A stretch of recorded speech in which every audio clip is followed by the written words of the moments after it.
हालत की जिम्मेवार भारतीय जनता पार्टी नहीं है। ये वो लोग हैं जिन लोगों ने इनको मिसलीड किया, उस समय इनको डेली वेजर लगा दिया 500 रुपए में। भाई मैं कोई नेशनल कॉन्फ्रेंस कांग्रेस का एमएलए है, गांव में गया और क्या कहतन त्रै जागतन जी, अच्छा 2 डेली वेजर ला दियो जी, तनख्वाह कहां से देनी है जी। छोटा सा सवाल, वहां पर डेली वेजर्स भी पहुंचे थे लेकिन वो खुश नहीं थे, तो क्या आप गृह मंत्री अमित शाह के साथ पूरा समय थे जब वो जम्मू में आए या जब वो रजौरी पहुंचे, तो क्या डेली वेजर्स की कोई ऐसी बात है जो उन्हें आने वाले दिनों में इंतजार का सब्र उन्हें नहीं मिल पाया?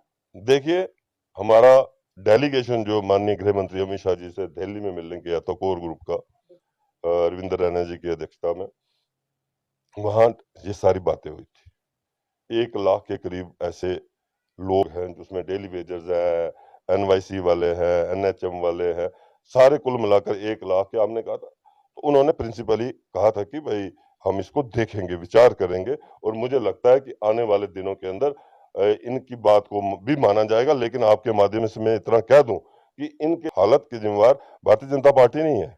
ये वो लोग हैं, लोगों ने इनको मिसलीड किया, उस समय इनको डेली वेजर लगा दिया 500 रुपए में। कोई नेशनल कॉन्फ्रेंस कांग्रेस का एमएलए है, गांव में गया और कितने जागतन त्रै जागतन जी, अच्छा 2 डेली वेजर ला दियो जी, तनख्वाह कहां से देनी है जी।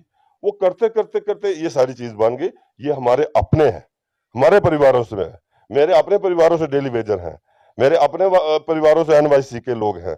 इनके साथ इंसाफ होगा और इनके साथ इंसाफ करने में हम पूरी ताकत लगाएंगे, पूरा जोर। उम्मीद रखे ना बीजेपी के पे की इंसाफ करेंगे? हाँ, पूरा इंसाफ होगा इनके साथ।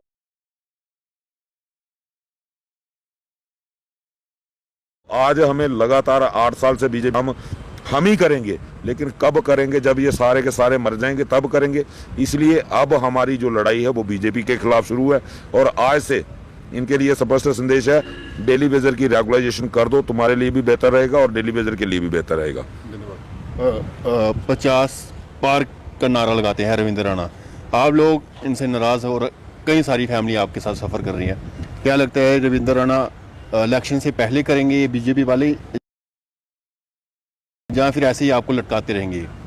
वो अगर तो इलेक्शन से पहले करते हैं तो कुछ सीटें बढ़ सकती हैं, अगर इलेक्शन के बाद की बात करते हैं तो फिर तो वही 2-5 वाला ही हिसाब रह जाएगा। क्योंकि पहले भी जो गवर्नमेंटें रह चुकी हैं उन्होंने भी यही टारगेट रखा था कि हम इनको इलेक्शन के बाद करेंगे, उनका भी वही हाल हुआ है और इनका भी यही हाल होगा। क्योंकि बीजेपी जो कहती है 50+ का, तो वो डेली वीर के बीच से निकल कर जाएगा, क्योंकि डेली वीर 61 है और इनके साथ 50-50 बोर्ड जुड़े हैं और हिसाब लगा लो कहाँ तक जाएगा।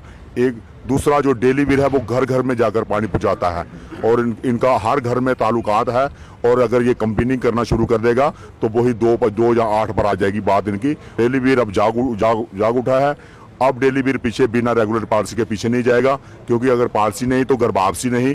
107-6-7 दिन हो गए हमने बैठे हुए, अगर इतने दिन और भी लग जाते हैं तो डेली वीर अब घबराने वाला नहीं है। मजदूरी दे दी है इनको, और 3 पीढ़ियां हमारी खराब हो चुकी हैं। एक तो अपना भविष्य जो गोल्डन पीरियड है वो हमने इस डिपार्टमेंट को मुफ्त में दे दिया है। दूसरा, हम अपने बच्चों को अच्छी तरह से पालन पोषण नहीं कर सके और ना ही एजुकेशन दे सके।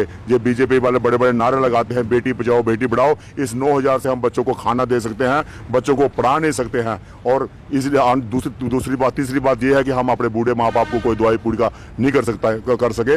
इस वजह से बीजेपी वाले सोच लें कि अगर उन्होंने रेगुलर पॉलिसी अपनी इलेक्शन अनाउंस करने से पहले दे दी तो ठीक है, नहीं तो वही हाल होगा जो पिछली सरकारों का हुआ है, वही हाल इनका होगा।